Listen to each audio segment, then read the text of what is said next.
আসসালামু আলাইকুম।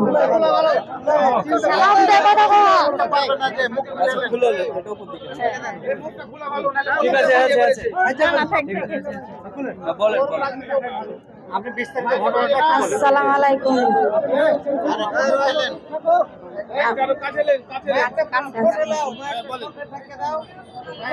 আমার নাম হয়েছে মুসাম্মদ পারভিন বেগম। আমার স্বামীর নাম হয়েছে মোহাম্মদ আব্দুল পিন্টু হাকিম, তার স্ত্রী আমি। আমার স্বামীকে প্রথম দিন ডাকা হয়েছিল, মতি ডেকেছিল দেখা করবো, তাইকে হ্যাঁ দেখা করার পরে তখন কে আচ্ছা ঠিক আছে দেখা করব। তারপর উনির মোবাইল থেকে আমার স্বামী ফোন দেয় জুয়েলকে, তখন কে আচ্ছা ঠিক আছে মামা দেখা করেন। দেখা করার পর দেখা করতে যাওয়ার পর খুন হয়ে যায়। খুন হয়ে যাওয়ার পর সরকারি মেডিকেলে নিয়ে যায়। তারপর জুয়েল আবার খালাইতো ভাইকে রনিকে দিয়ে ভর্তি করে। ভর্তি করার পর জ্ঞান ফিরে 6 দিনকে দিন। জ্ঞান ফেরার পর আবার জুয়েল, নুরুল, উমর, তারা মতি, তারা ষড়যন্ত্র করে স্বামীকে মারে। মারার পর আমার স্বামীর খুনির আমি সঠিক বিচারটা চাই। আমার স্বামীর খুনি হয়েছে জুয়েল, উমর, নুরুল, তারপর জাহাঙ্গীর, তারপর গুধা, তারপর মতি। তারপরে আমি সঠিক সাজা চাই, আমার স্বামীর খুনির সঠিক বিচারটা চাই। আসল খুনি হয়েছে জুয়েল, নুরুল, মতি, উমর চামান।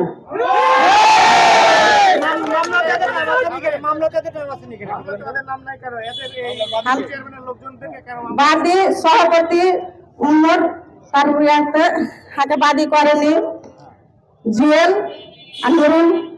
হার শ্বশুরকে বাদী করেছিল যে হাতে বাদী হতে দেয়নি, তার পরবর্তীতে বাদী হতে পারিনি। এখন আমি খুনি চিনতে পেরেছি হ্যাঁ স্বামীর, আমি নিজে খাড়া হয়েছি, নিজে বাদী হয়েছি। তাহলে সঠিক আমি নির্দোষ মানুষকে মুক্তি করতে চাই, আর দোষী মানুষকে আমি সাজা শাস্তি চাই।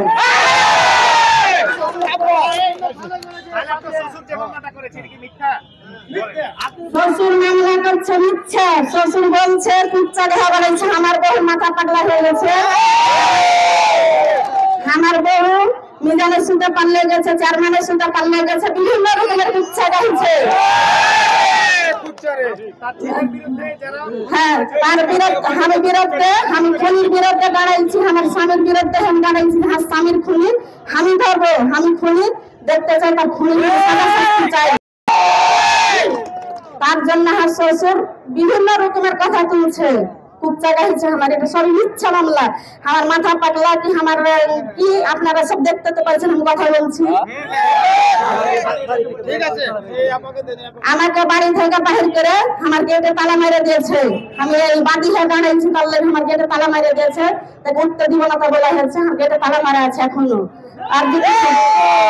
আর ছবি আছে মোবাইলে, আর বেটি ছিল বাড়িতে, আর বেটিকে টাইনা বাহির করে ফেলে দিয়েছে, গেটে তালা মেরে গেছে আর শ্বশুর।